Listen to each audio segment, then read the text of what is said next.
اسلامی جمہوریہ پاکستان ایک عظیم مملکت اور اللہ کا انعام۔ 9/11 کے بعد جہاں دنیا بھر میں تبدیلی آئی، وہیں پاکستان کی شہرت میں بھی اضافہ ہوا، کہیں اچھا تو کہیں برا، لیکن پاکستان نے وقت کے ساتھ ساتھ اپنی اور پاکستانیوں نے ملک سے باہر اپنی اور اپنے ملک کی عزت میں اضافہ کیا۔ یہ وہ پاکستانی ہیں جو رہتے تو پاکستان سے باہر ہیں، لیکن اپنے ملک کے لیے کچھ کرنے کی خواہش رکھتے ہیں اور اپنے کام، محنت اور جنون کے ذریعے نہ صرف اپنی عزت بلکہ پاکستان کی عزت میں بھی اضافہ کیا۔ بسم اللہ الرحمن الرحیم۔ السلام علیکم، میرا نام محمد شعیب ظہیری، میں ہوں آپ کا میزبان اور ایک پاکستانی۔ آپ کے لیے اسی طرح کے پاکستانیوں سے ملاقات کے لیے ایک چینل ترتیب دیا ہے جس کا نام ہے گریٹ پاکستانیز ابروڈ۔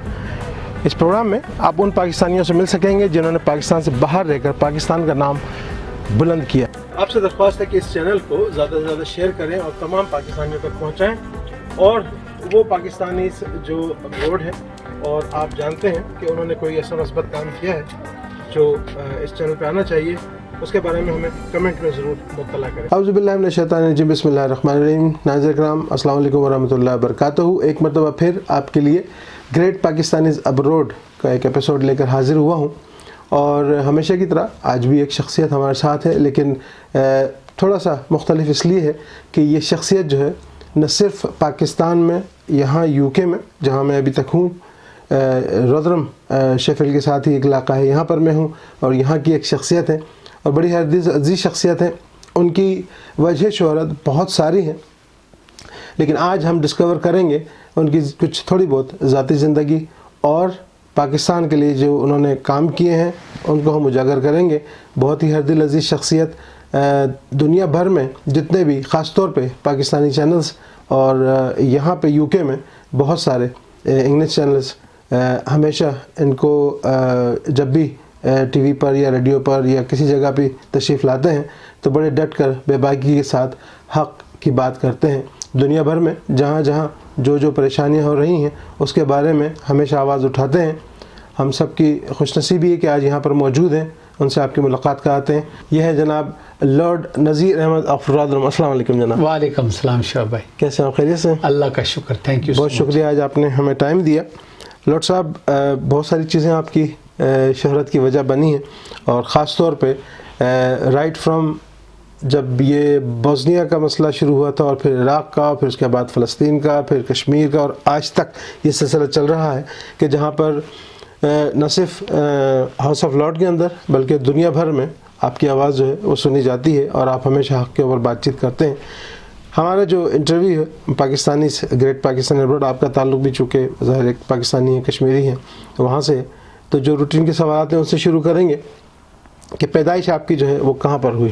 میری پیدائش اپنے گھر پہ وہ کیونکہ میں میرپور آزاد کشمیر میں ایک چھوٹا سا قصبہ ہے کلیال شہرو، تو کلیال شہرو میں پیدا ہوا تھا۔ اس وقت تو وہ گاؤں تھا، لیکن اب وہ شہر کا حصہ بن چکا ہے۔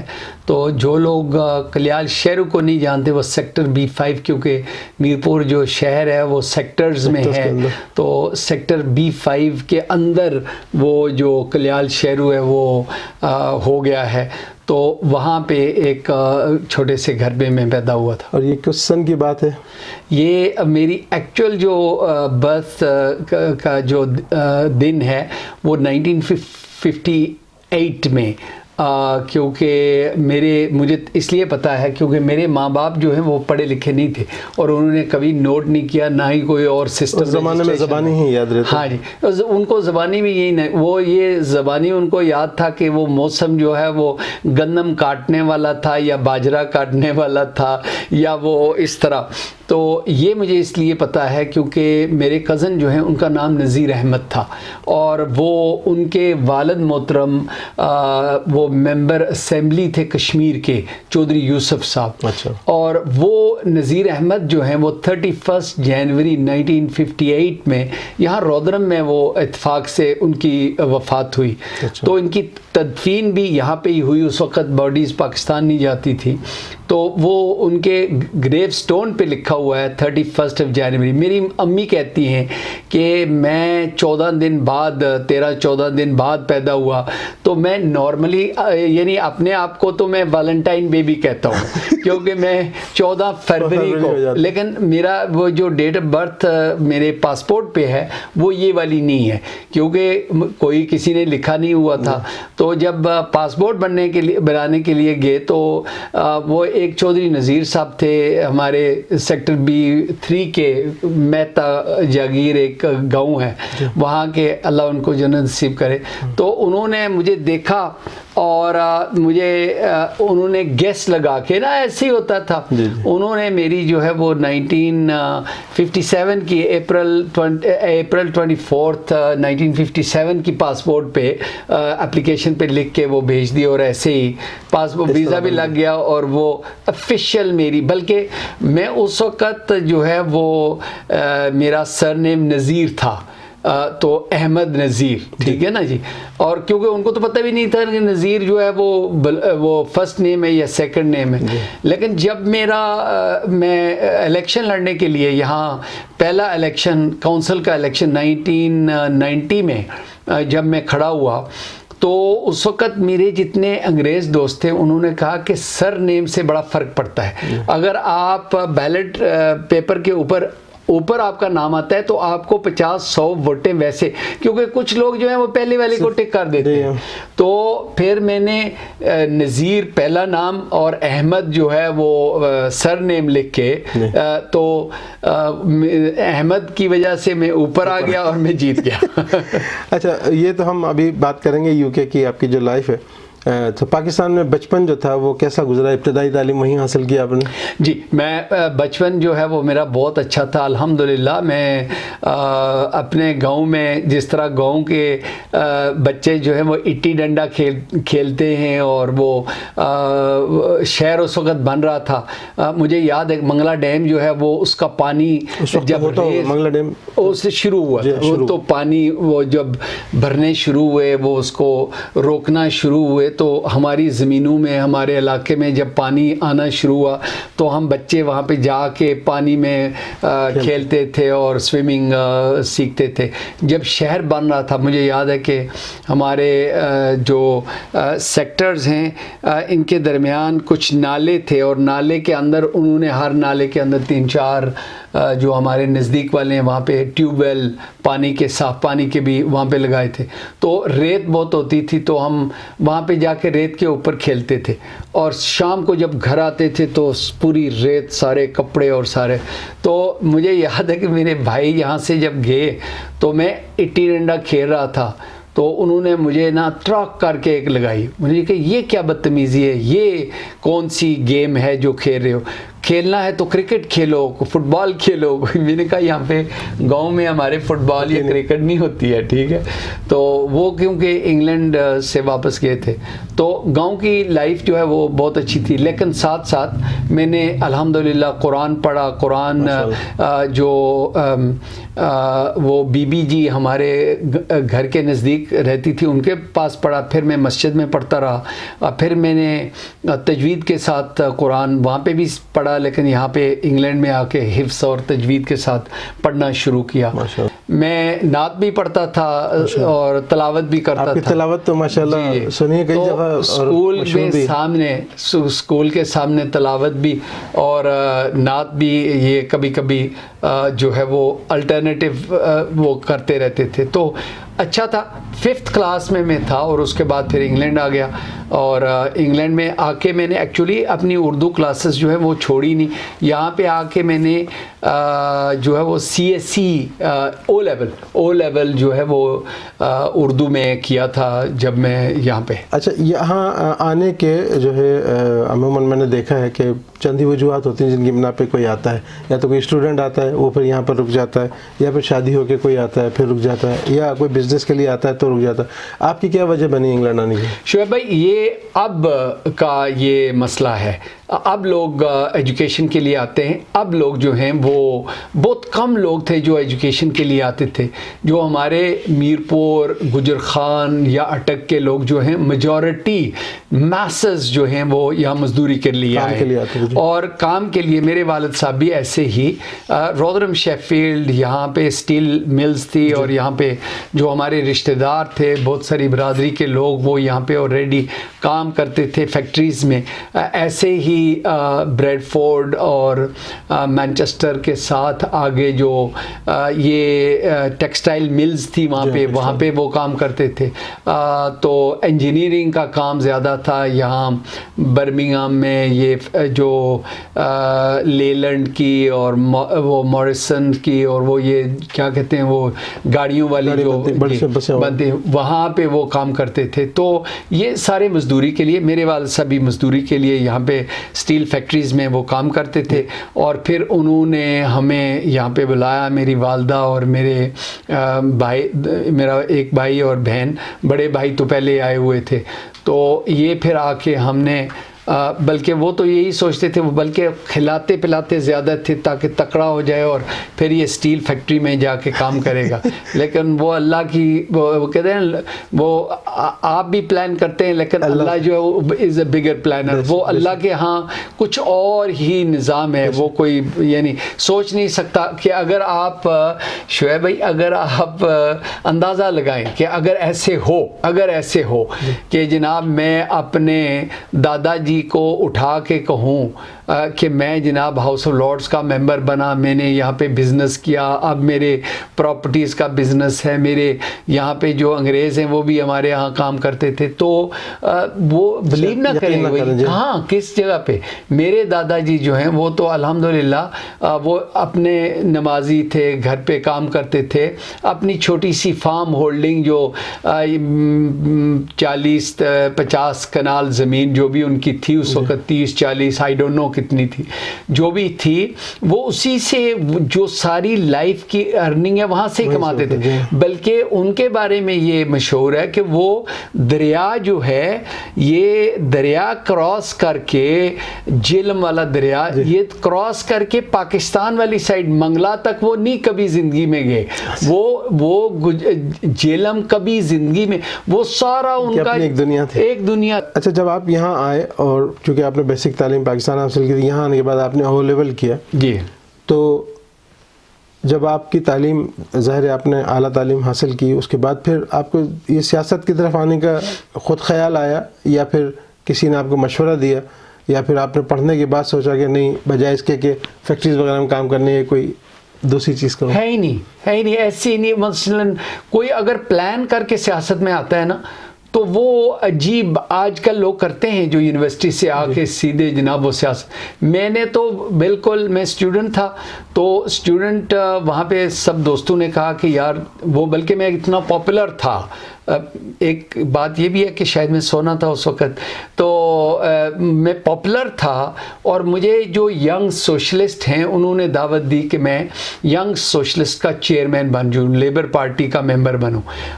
کیونکہ میں ساتھ ساتھ مجھے دوستوں نے کہا کہ میں پریزیڈنٹ کے الیکشن لڑوں. ٹامس رودرم کالج جو ایک 14-15 سینچری کا پرانا کالج ہے اور بہت زبردست قسم کا, تو وہاں پہ میں نے الیکشن لڑے اور میرے پہلے بیلٹ میں اتنے ووٹ ہوئے کہ سب دوسرے جو تھے اس تو. اور میں ایک اور تاریخ ہے ٹامس رودرم کالج کی کہ جہاں پہ میں پریزیڈنٹ الیکٹ ہوا, 25 سال بعد میرا بیٹا بھی اسی کالج میں الیکٹ ہوا.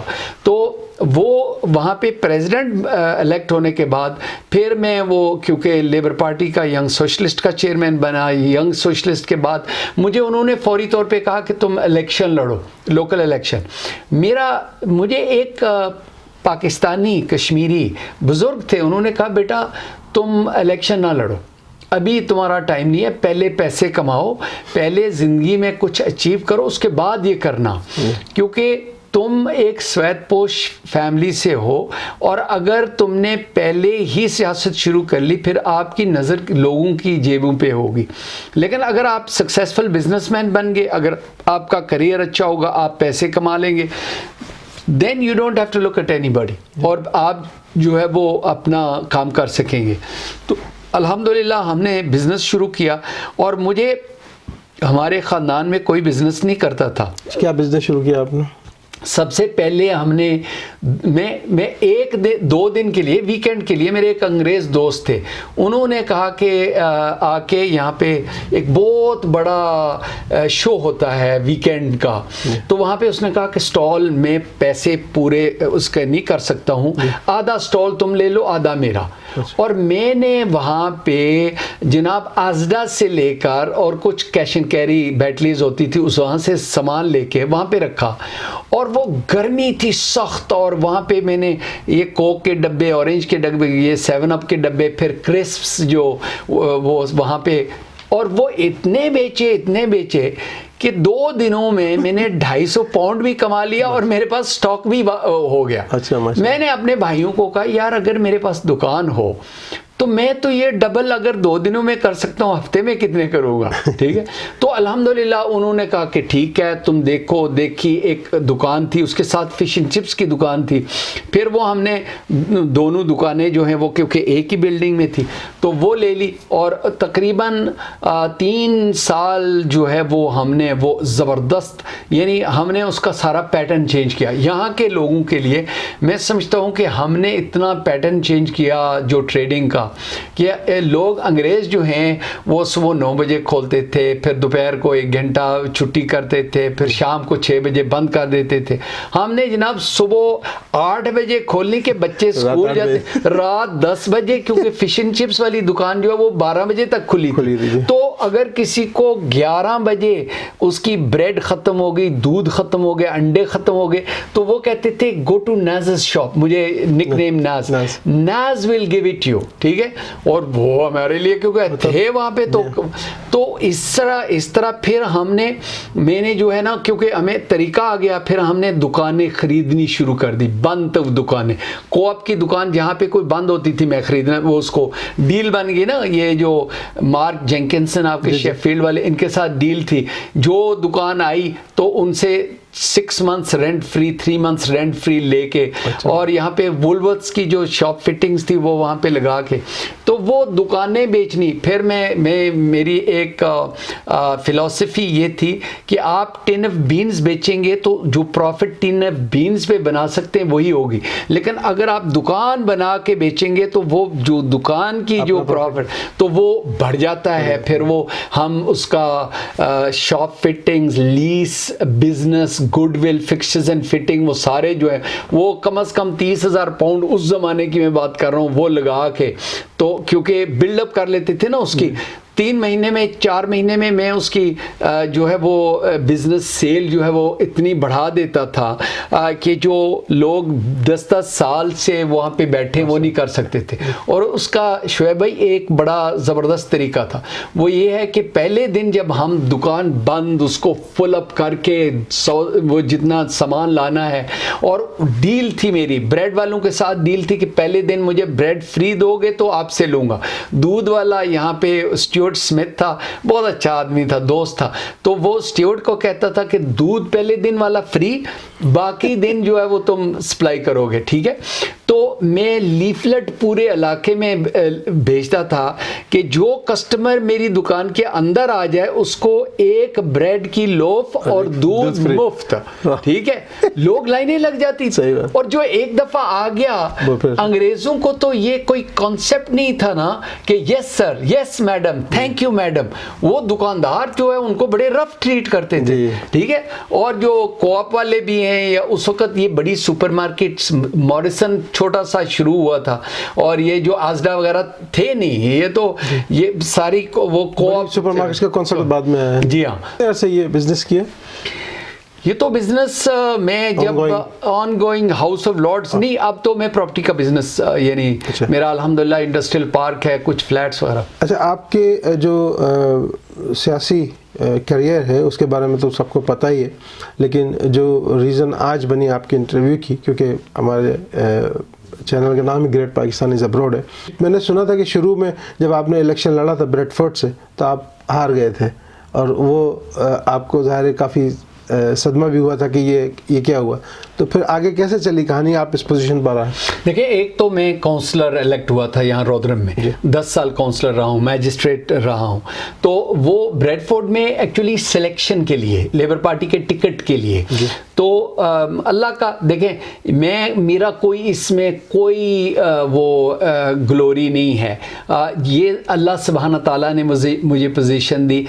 جب میں بریڈ فورڈ میں ہار گیا تو میں مکہ مکرمہ میں چلا گیا, اور وہاں پہ جمعے والے دن عصر اور مغرب کے درمیان رمضان شریف کے آخری عشرے آخری جمعے میں نے جمعۃ الوداع والے دن میں نے طواف کے بعد خانہ کعبے کے دروازے تک آہستہ آہستہ پہنچ کے وہاں کے دروازے کے وہ پکڑ کے ربنا ظلمنا انفسنا وان لم تغفر لنا وترحمنا لنکونن من الخاسرین رو رو کے پڑھ کے اللہ سے دعا کی, یا اللہ میں تو صرف اور صرف وہ ایک پارلیمنٹ میں جا کے خدمت کرنا چاہتا ہوں, اگر میں یہ کام کر سکتا ہوں تو اللہ تو نوازنے والا ہے, تو نواز دے مجھے. اگر تو سمجھتا ہے کہ میں نہیں کر سکتا ہوں تو یہ تیری مرضی, تو مالک ہے. ٹھیک ہے, واپس آیا تو یہاں پہ نورمن ویسٹ یہاں member of parliament European parliament تھے, تو انہوں نے اعلان کیا کہ وہ صحت کی وجہ سے وہ اسٹیپ ڈاؤن کر رہے ہیں. اور میں نے کیونکہ میں یورپین کنسٹیچوئنسی کا چیئرمین تھا تو میں نے اپنا نام پیش کیا. تو ٹونی بلیئر نہیں چاہتے تھے کہ یہاں پہ میں آؤں, وہ چاہتے تھے کہ عورت آئے. یہ آپ کو بتانا, وزیر اعظم جو جی ہاں, ٹونی بلیئر جی, تو کیوں وہ چاہتے تھے کیونکہ وہ جو جینڈر بیلنس کرنے کے لیے, ان کی خواتین کی نمائندگی کے لیے. تو مجھے انہوں نے کہا کہ, تو میں نے کہا کہ اسٹیپ بیک اور وہ فلاں کو سپورٹ کرنا ہے. تو میں نے کہا ٹھیک ہے. تو انہوں نے کہا کہ تمہیں ہاؤس آف لارڈز میں بھیج جاتے ہیں. اور دیکھیں وہ اللہ سبحانہ تعالیٰ کی پلاننگ اللہ کی تھی, میرا تو کوئی نہیں. پھر آپ نے انبیاء کی سنت کو اختیار کرتے ہوئے وہاں جا کے وہی دعا پڑھی جو, جی ہاں. اور پھر میں نے بعد میں بھی جب مجھے اعلان ہو گیا, مجھے انہوں نے بنا دیا, میں نے اوتھ ٹیکنگ سے پہلے واپس گیا, واپس خانہ کعبے کا طواف کر کے اسی جگہ پہ جا کے رو رو کے شکریہ ادا کیا اللہ سبحانہ تعالیٰ. اچھا, یہ غالباً آپ پہلے مسلمان اور پاکستانی تھے جن کو لارڈشپ؟ جی ہاں, بالکل صحیح ملی ہے. جی ہاں, یہ کس سن کی بات ہے؟ جب یہ 1998 کی بات ہے, جب میں نے اوتھ ٹیکنگ کی 22 سال پہلے. اچھا, ایک چیز جو بڑی آپ جس کی وجہ سے آپ مشہور بھی ہیں کہ آپ بڑے بے باک ہیں, اور اپنی پوزیشن کا فائدہ اٹھاتے ہوئے حق کی بات کرنے کے لیے, چاہے وہ عراق کا مسئلہ ہو, جب عراق پہ جنگ ہوئی تھی, جب بھی یہ سلسلہ ہوا ہے, بوسنیا کا تھا, کشمیر کا تھا, اور روہنگیا کا پچھلے کچھ سال پہلے بھی انٹرویو کیا تھا آپ کا روہنگیا کے حوالے سے. تو جو یو کے گورنمنٹ ہے اس کا بھی اپنا ایک موقف ہوتا ہے ہر چیز کے لیے, اور آپ اکثر اس کے اگینسٹ بھی چلے جاتے ہیں بات کرنے کے لیے. تو اس سلسلے میں آپ کو کوئی پرابلم نہیں ہوتی؟ بہت پرابلم ہوتی ہے. یہ میں I am glad you asked, کیونکہ شعیب بھائی یعنی کوئی چیز بھی جو ہے وہ فری رائڈ نہیں ہوتی. اور میں تو جو بھی کنٹروورشل جو بھی مسئلے کو سپورٹ کرتا ہوں تو کنٹروورشل بن جاتا ہے. یعنی میں غازہ گیا تھا تو میرے اوپر ایلیگیشن لگی تھی کہ یہ جو ہے یہ اینٹی سیمیٹک ہے. شاید میں نے ایک غلطی بھی کی تھی کہ میں نے بجائے اینٹی سیمیٹزم کے یعنی جو اسرائیلی پالیسی ہے اس کے اوپر بات کرنے کے بجائے شاید میں نے مذہب کا نام لے لیا, وہ نہیں لینا چاہیے تھا. ایسے ہی میرے بہت سارے ایلیگیشنز ابھی بھی بکواس وہ لگائے جاتے ہیں. مجھے آپ کو یاد ہوگا 2014 میں MQM نے بڑے میرے خلاف جو ہے وہ خطوط لکھے تھے, سب پارلیمنٹیرینز کو, ساری پولیٹیکل پارٹیز کو, ان کے ہیڈز کو, جہاں پہ جو نیوز پیپر کے جو ایڈیٹرز ہیں ان کو بھی, اور ان کو یہ کہا کہ یہ طالبان کا اور وہ جو ان کا یہ جو اسامہ بن لادن ہیں ان کے نمائندہ ہے, اور یہ کیونکہ میں ان کو کرٹیسائز. تو جب آپ کسی بات کریں گے, میں آج کی بات کر سکتا ہوں کہ جہاں پہ میں نے لکھا ہے کہ میں برٹش سٹیزن ہوں, میں ہاؤس آف لارڈز کا ممبر ہوں, میں آئی سپورٹ غازہ. یہ غازہ کا یہ میرے خیال میں ٹویٹ ایک 4-5 سال پہلے عمران خان نے کی, پھر اس کو پک اپ کیا دوسرے لوگوں نے پاکستان میں. پھر وہ ایک سی جے ولمن, وہ بہت نائس آدمی ہے, آسٹریلین ہے, اس نے پک اپ کیا, وہ اس نے ری ٹویٹ کیا. میں نے اس کے ٹویٹ کو ری ٹویٹ کر کے, تو میرے خیال میں ابھی تک صبح 8 گھنٹے میں 1200-1400 ری ٹویٹ ہو گئے ہیں اور تقریباً 3000 لائکس ہو گئے اور ہو رہے ہیں, یعنی مسلسل. اور تو اس کی پرائس مجھے دینی پڑے گی, ٹھیک ہے نا جی, کیونکہ جو زائنسٹ لابی ہے وہ بڑی اسٹرانگ ہے. ایسے ہی جو ہندوتوا ہے وہ اتنے ڈرٹی ٹیکٹکس کرتے ہیں کہ آپ یقین کریں کہ آپ کو کچھ جو ایلیگیشنز میرے اوپر جو لگی ہوئی ہیں وہ تو کورٹ میں جائیں گی تو پتہ چل جائے گا, لیکن وہ اس کے بیہائنڈ آپ کو میں ایویڈنس دوں گا انشاءاللہ کہ وہ کہاں پہ کام کرتے ہیں. تو اس طرح جب آپ کوئی بھی بات کرتے ہیں تو آپ کے پیچھے جو ہے کوئی نہ کوئی پھر میں یہ نہیں کہ کنسپیریسی تھیریز, میں یہ کہہ رہا ہوں کہ جو لوگ میرے ساتھ ڈیبیٹ کرنے کے لیے آئے ان کا کلیئرلی لنک جو ہے وہ را کے ساتھ اور کس طریقے سے وہ کام کرتے ہیں. یہ ایک چیز میں جاننا چاہوں گا کہ کشمیر کے لیے آپ کا بڑا اسٹرانگ موقف ہے اور الحمدللہ وہی موقف ہے جو پاکستان کا موقف ہے. آپ کو being lord from the you کے, ظاہر ہے آپ کی ایک حیثیت ہے, لیکن یو کے گورنمنٹ بھی جو ہے ان کا بھی ایک موقف ہے. اس سے کشمیر کے حوالے سے اکثر, کیونکہ کشمیر کا خاص تعلق ہے یو کے ساتھ, کیونکہ یو کے نے ہی انڈیا پاکستان کو آزاد کر کے دیا تھا اور پھر کشمیر کا مسئلہ ابھی تک چل رہا ہے. تو میں صرف کیونکہ آپ کی پوزیشن کے حوالے سے میں یہ بات کرنا چاہوں گا کہ آپ کی طرح کے اور لوگ بھی, ابھی عمران خان صاحب نے بھی کوئی سال پہلے اقوام متحدہ میں کافی اسٹرانگ تقریر کی تھی, لوگوں نے بڑا پسند بھی کیا تھا, لیکن اقوام متحدہ, امریکہ اور یو کے گورنمنٹ یہ سب جو ہیں ان سب چیزوں سے آگے کچھ نہیں کرتے ہیں. تعریف بھی کر دیتے ہیں, مشاورت کے لیے کچھ الفاظ بھی بول دیتے ہیں, لیکن اس کے آگے کچھ نہیں کرتے. آپ کچھ سمجھتے ہیں کہ اس کا کوئی آگے حل ہوگا جو آپ یا آپ جیسے لوگ جو ہیں اس کے لیے اس کے حق میں بات چیت کرتے ہیں؟ شعیب بھائی, ایکچولی مجھے کبھی کسی نے روکا نہیں کہ میں گورنمنٹ کی پالیسی کے خلاف بولتا ہوں.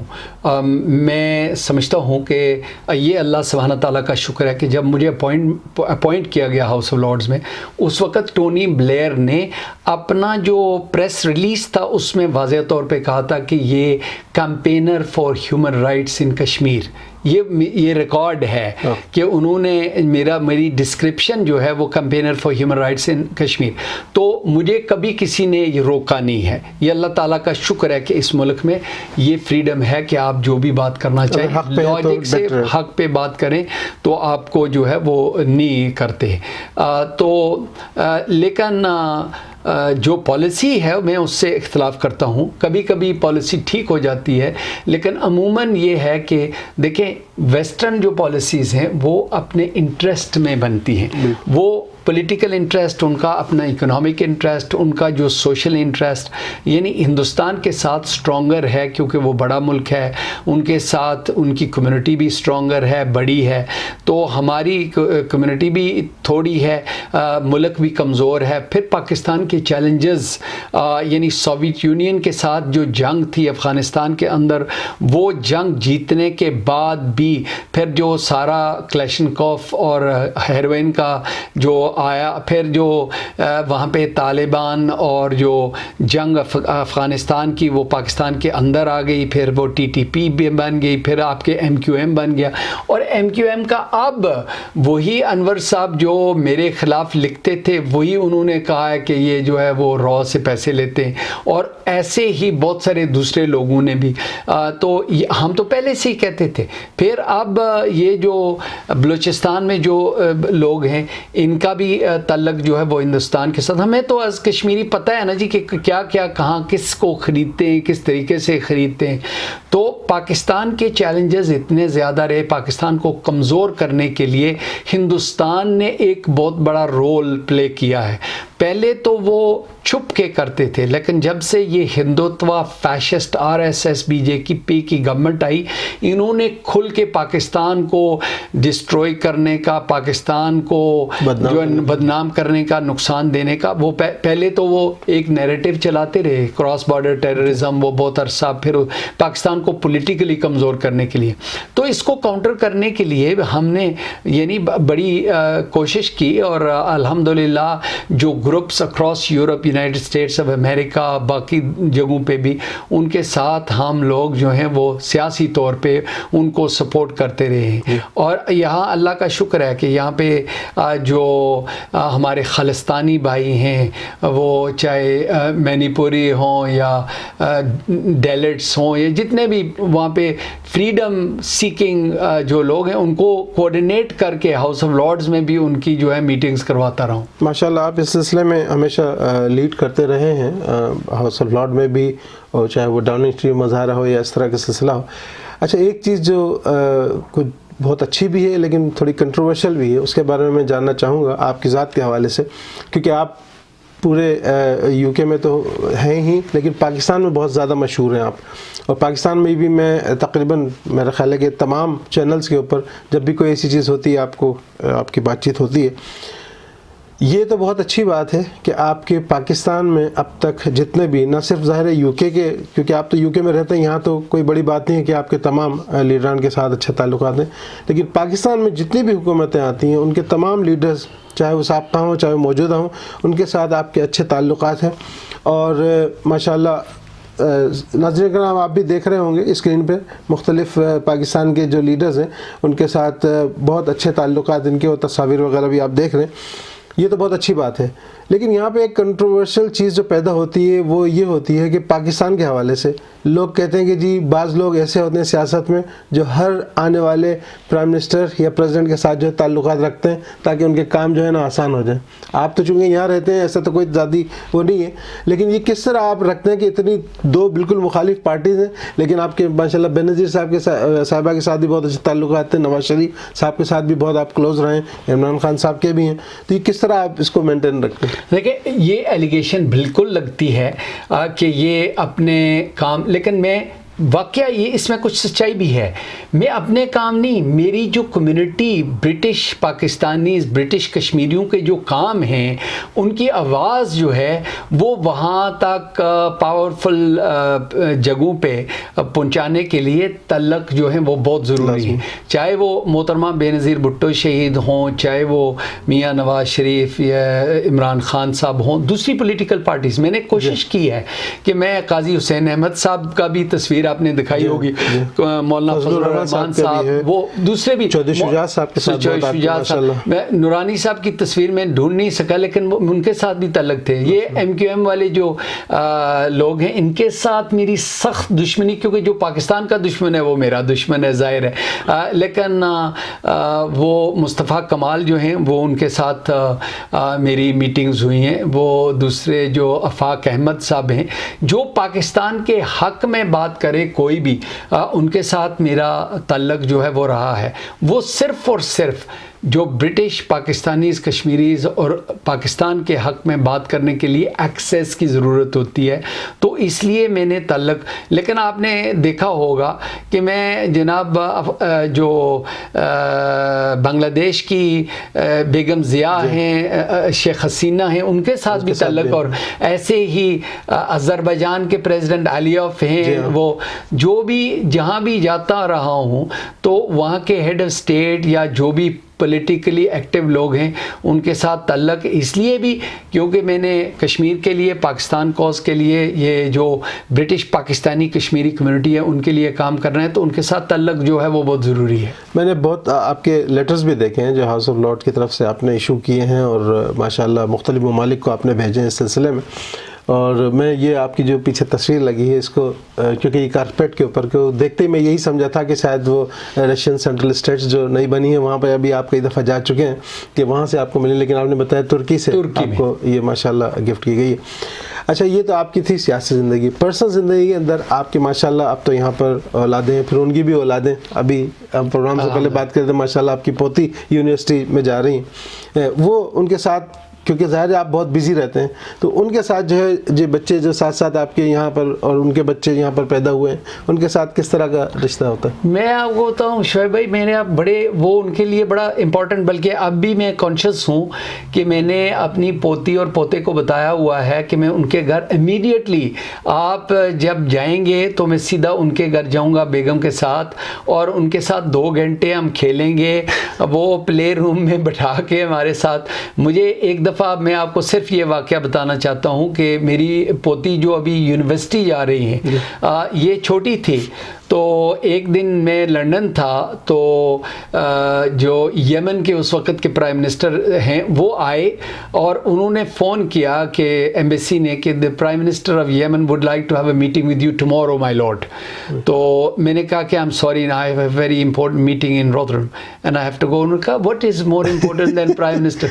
میں نے کہا کہ I have promised my granddaughter that I will see her, اور میری جو گرینڈ ڈاٹر کے ساتھ اپوائنٹمنٹ ہے that is more important than any Prime Minister, کیونکہ وہ میری پوتی ہے, ٹھیک ہے نا جی. سو میں کوشش کرتا ہوں کہ کل میری جو دوسری پوتیاں ہیں وہ آئی ہوئی تھی, یہ جو ہیں ان کو ہر روز ملتا ہوں, خاندان فیملی. صبح اپنے بھائی کے ساتھ جو ہے وہ واک کے لیے گیا ہوا تھا, ناشتہ ان کے گھر کیا ہے ان کے ساتھ بیٹھ کے. تو میں کوشش کرتا ہوں کہ میں اپنی جو فیملی ہے ان کے ساتھ ایکولی جو ٹائم ہے وہ اسپینڈ کر سکوں. اچھا, ابھی آپ نے یہ ظاہر ہے آپ کی وائف جو ہیں وہ بھی تھوڑی سی ناساز ہیں, ان کی طبیعت, تو دعا کریں گے انشاءاللہ تعالیٰ صحت عطا فرمائے. تو یہ کیا ایسا موقع تھا کہ جہاں آپ کو گھر میں کام وام کرنا پڑا, کھانا بنانا پڑا, یا ایسا کچھ؟ میں تو کرتا ہوں, اور میں سب کو بتاتا ہوں, صبح ہم اٹھتے ہیں جب تہجد کے لیے تو میں چائے بناتا ہوں. چائے اور رسک جو ہیں وہ میری ڈیوٹی ہے کہ میں چائے بناتا ہوں, برتن دھوتا ہوں. اتنی دیر میں وہ تہجد پڑھ لیتی ہیں, میں بھی پڑھتا ہوں, قرآن پڑھتے ہیں. پھر صبح اٹھ کے وہ ناشتہ, برتن وغیرہ دھو کے میں رکھ دیتا ہوں, ناشتہ وہ بنا لیتی ہیں. چائے میں جو ہے وہ چولہے پہ رکھ کے آتا ہوں, اس میں سارے مسالے وغیرہ جو ہیں وہ ڈال کے, یہ سمپل ٹی بیگ نہیں, مسالہ وہ ایکچولی بہت اچھے ہیں جب آپ ڈائبیٹک یا اس بڑھاپے میں آپ بھی کوشش کریں, کیونکہ وہ مسالے جو ہے صحت کے لیے اچھے.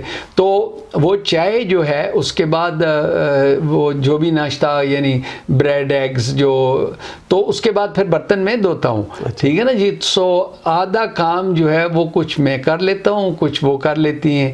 تو اینڈ آئی ڈونٹ مائنڈ ہوور وغیرہ, یہ اس کمرے میں جب آپ جائیں گے تو کارپیٹ کو سیدھا کرنا یہ میری جاب ہے کہ میں, ہاں جی. اچھا, ایک تو آپ نے ظاہر سی بات ہے کہ ایک بڑی اچیومنٹ ہے جو آپ کی پوزیشن ہے, اور بہت سارے لوگوں کا ظاہر خواب ہوتا ہے کہ یہاں آنے کے بعد کچھ کریں بزنس وائز یا کوئی اور چیز کریں. آپ نے تو ماشاءاللہ اچیو کر لیا, اب نیکسٹ کیا آپ چاہ رہے ہیں کہ اب نیکسٹ کیا ہونا چاہیے, یا کوئی چیز ٹارگٹ ہے آپ کا؟ دیکھیں, میرا ٹارگٹ ہمیشہ صرف ڈے ٹو ڈے جو ہے, باقی ٹارگٹ اللہ سبحانہ تعالیٰ کے ہیں. میں آئی تھنک میرا یہ سوچنا بھی, یعنی میں الحمدللہ اللہ سبحانہ تعالیٰ نے مجھے اس سیٹ پہ بٹھایا جہاں پہ لارڈ ماؤنٹ بیٹن بیٹھتے تھے. قائد اعظم محمد علی جناح بھی خواہش کرتے تھے کہ وہ وہاں پہ بیٹھیں. وہ 3 سال جب یہاں پہ رہے, وہ ہاؤس آف کامنز کے الیکشن لڑنے کے لیے انہوں نے ٹکٹ کی کوشش کی, اور اگر ان کو لارڈ بنایا, مجھے محترمہ بے نظیر بھٹو شہید عموماً کہتی تھی کہ آئی وش کہ میں یہاں کی بیرنیس ہوتی, دین مجھے الیکشن لڑنے کی کوئی ضرورت ہی نہیں تھی, ٹھیک ہے نا جی. تو یہ لوگ خواہش کر کے آتے ہیں. مجھے بہت, ہاں کبھی زندگی میں ٹائم ملا تو ہو سکتا ہے کہ میں, اگر چانس بھی ملا تو میں کہیں پاکستان آزاد کشمیر میں کچھ کنٹریبیوشن کر سکوں تو کروں گا, کیونکہ میں سمجھتا ہوں کہ میرا جو 22 سال کا تجربہ ہاؤس آف لارڈز میں, 10 سال لوکل گورنمنٹ میں ریفارم, اس کی ریسٹرکچرنگ, آرگنائزیشن, میں سمجھتا ہوں کہ پاکستان کے سیاستدان جو ہیں میجورٹی آج بھی وہ یہ سمجھتے نہیں ہے کہ گورننس کیا چیز, اوپن ٹرانسپیرنٹ کرنسی کیا مطلب, یعنی یہ شعیب بھائی یہ سمجھتے نہیں ہے, سمجھنا نہیں چاہتے. تعجب کی بات ہے کہ وہ جب کوئی ان کو یہ ایلیگیشن لگاتا ہے نا کہ آپ نے چوری کی, تو وہ یہ نہیں کہتے میں نے چوری نہیں کی, وہ کہتے ہیں کہ آپ نے بھی تو کی ہے. تو یعنی وہ جب چوری وہ بھی کر رہے ہیں وہ بھی کر رہے ہیں, تو کون سفر کر رہا ہے؟ وہ عوام سفر کر رہی ہے, اور غریب بیچارہ. تو ہو سکتا ہے کہ میں یہ نہیں کہہ رہا ہوں کہ میں پاور پالیٹکس, ہو سکتا ہے کہ مجھے کوئی انسٹیٹیوشن بنانی پڑے جہاں پہ پڑھانا پڑے کہ ایتھکس کیا ہیں, مورلز کیا ہیں, ویلیوز کیا ہیں, جو بیسک پرنسپل سیاست کے ہیں وہ کیا ہیں. دیکھیں نبی پاک صلی اللہ علیہ وسلم نے اور جو سیاست سکھائی ہمیں, جو گورننس کا سٹرکچر بنا کے دیا, سیدنا عمر فاروق رضی اللہ تعالیٰ عنہ جب وہ دمشق سے واپس آ رہے تھے تو نارتھ عربیہ کے علاقے میں آ کے جمعے کی نماز انہوں نے پڑھائی. خطبے میں انہوں نے کہا کہ لوگوں سنو, میں خلیفہ وقت ہوں, مجھے اگر آپ نے کوئی بھی پرسنل کام ہے تو مجھے نہیں کہنا, جو اجتماعی کام ہے, جو پالیسی ہے, آپ میں سے کوئی بھی کھڑا ہو کے مجھے کہہ سکتا ہے کہ عمر یہ کام ہونا چاہیے, یہ ملک کے لیے, یہ غریبوں کے لیے, یہ تو یعنی یہ کانسیپٹ, کیونکہ ہمارے تو وہاں پہ لائن لگ جاتی ہے پرسنل کام کے لیے, وہاں پہ جو الیکشن لڑتے ہوتے ہیں وہ پرسنل. اچھا, اختتام پہ ہمارا ٹائم بہت کم رہ گیا ہے. کوئی ایسا واقعہ کہ آپ اتنی جگہوں پہ گئے ہیں, اتنی پوزیشنز پہ رہے ہیں, اتنے ورلڈ لیڈرز سے ملے ہیں آپ, کوئی ایسا واقعہ جو آپ کے ذہن میں رہ گیا ہو یا ہنسی آتی ہو سوچ کے؟ بہت سارے, یعنی دیکھیں چھوٹی سی چیز, اگر جب میں لارڈ بنا تو اس وقت بہت سارے لوگ جو ہیں وہ ہمارے گھر آئے مبارکباد دینے کے لیے, اور میری والدہ جو ہیں ان کو سمجھ بھی نہیں تھی کہ لارڈ ہوتا کیا ہے. ہمارے بہت سارے لوگوں کو نہیں پتا تھا لارڈ کیا ہے. وہ کہتے ہیں نا تو بڑا لینڈ لارڈ ہے یا لارڈ بنے, اچھا پتہ نہیں تھا. تو وہ ایک کزن نے فون کیا, اس نے کہا کہ پھوپھی جی سنا ہے کہ نذیر کچھ بنا ہے, کیا بنا ہے؟ سب لوگ مجھے مبارکباد دے رہے ہیں. تو کیونکہ میرے نانا جی جو ہیں وہ نمبردار تھے, اور والدہ کے لیے نمبردار کے گھر پہ سب سے بڑا افسر جو ہے وہ ایک تحصیلدار ہوتا ہے. تو میری والدہ نے کہا کہ میرے خیال میں وہ تحصیلدار لگ گیا, تو ان کے حساب سے اعلیٰ پوزیشن. تو پھر ایک بار پھر میں ان کو ہاؤس آف لارڈز میں لے گیا تاکہ وہ دیکھ سکیں. وہ کہہ رہے مجھے شوق ہے کہ وہ کہاں تم بیٹھتے ہیں. تو اس طرح کی بہت ساری کہانیاں ہیں. میں میرپور گیا تو مجھے جناب پہلی بار وہ گیٹ بنا کے لوگوں نے ویلکم کیا, نعرے بازی. پھر لیکن 2-3 آدمی آئے, انہوں نے جپھی لگائے, انہوں نے کہا واہ جی واہ پتر, اب تو ہمارے ویزے کا پرابلم ہی ختم ہو گیا ہے. تو اس طرح کی بہت ساری کہانیاں ہیں ماشاء اللہ. آخر میں ہمارے جو پاکستانیز ہیں خاص طور پہ جو یہاں آنا چاہتے ہیں یا پاکستان سے باہر جہاں بھی امریکہ میں یا UK وغیرہ میں, کیونکہ وہ یہ دیکھتے ہیں کہ بڑی بہترین لائف دیکھتے ہیں کہ باہر جو ہے وہ بہت اچھی لائف ہے, سب کچھ بڑا اچھا ہوتا ہے, ان کے لیے کیا پیغام دینا چاہیں گے؟ یہ بالکل درست ہے کہ یہاں پہ لائف بہت اچھی ہے, یہاں پہ سکون ہے, سب کچھ ہے, لیکن یہ اچیو کرنے کے لیے 50 سال ہم نے جو ہے, ہمارے والد صاحب نے, ہمارے فرسٹ جنریشن نے محنت کی. تو آسانی نہیں ہے. جو بھی لوگ آتے ہیں ان کے لیے بڑا مشکلات بہت ساری, اور یہاں پہ اب تو ویزے کی پرابلمز اتنی زیادہ ہیں, اور وہ جو ہائیلی کوالیفائڈ لوگ ہیں ان کے وہ اب میرے خیال میں ویزا کا سسٹم, وہ پوائنٹس بیس سسٹم جو ہے وہ کھلے گا. تو چانسز ان لوگوں کے لیے جو اوور کوالیفائڈ, اور وہ جو کوالیفائڈ بھی ہیں, ویل کوالیفائڈ ہیں, وہ برین ڈرین کر دیں گے پاکستان کو. تو میں سمجھتا ہوں کہ آپ محنت کریں. وہاں پہ ہر آدمی کو ٹریننگ کی ضرورت ہے. پاکستان میں ٹریننگ, میں میجسٹریٹ تھا تو اگر سال میں 9 گھنٹے اگر آپ ٹریننگ نہ کریں تو آپ کو جو ہے وہ آپ الاؤ نہیں ہے کہ آپ بیٹھ سکیں. نہیں, تو پاکستان میں تو ایک بار جو ڈاکٹر بن گئے ساری عمر کے لیے ڈاکٹر, ایک بار جو وکیل بن گیا وہ ساری عمر کے لیے وکیل, ایک بار وہ بھی وہ رعایتی پاس یا کسی فیلڈ یونیورسٹی سے, وہ ایسے ہی. یعنی جو بھی ہے ٹیچر ہیں, ٹیچر بہت سارے کوالیفائڈ ہی نہیں, پھر ان کی ٹریننگ ان کی کوئی ہے نہیں. تو سوسائٹی کی ہر جگہ پہ سیاستدانوں سے لے کر ججز تک، ججز سے لے کر جناب ٹیچرز تک، ڈاکٹرز سے لے کر یہ جو سوسائٹی کے اندر سارے لوگ ہیں ان کو ٹریننگ بہت سخت ضرورت ہے. جزاک اللہ خیر. بہت شکریہ جناب لارڈ نذیر احمد صاحب، آپ نے ہمیں ٹائم دیا ہمارے پروگرام کے لیے. انشاءاللہ تعالیٰ پھر آپ سے ملاقات ہوگی. بہت شکریہ. سامعین اکرام، آپ نے دیکھا کہ ایک بہت ہی ہر دل عزیز ہمہ جہت شخصیت، اور اس شخصیت کے بارے میں یقیناً آپ پہلے سے بہت کچھ جانتے بھی ہوں گے، اور آج کے پروگرام میں شاید آپ کو کچھ نئی چیزیں بھی پتہ چلی ہوں. انشاءاللہ تعالیٰ اگلے ایپیسوڈ میں کسی اور گیسٹ کے ساتھ ملاقات کریں گے. جب تک کے لیے اپنے میزبان محمد شعیب ظہیری کو اجازت دیجیے، اور پروگرام پسند آنے پر لائک ضرور کیجیے، سبسکرائب کیجیے، اور اگر کوئی کمنٹس دینا چاہتے ہیں تو وہ بھی ضرور دیجیے. والسلام علیکم ورحمۃ اللہ وبرکاتہ.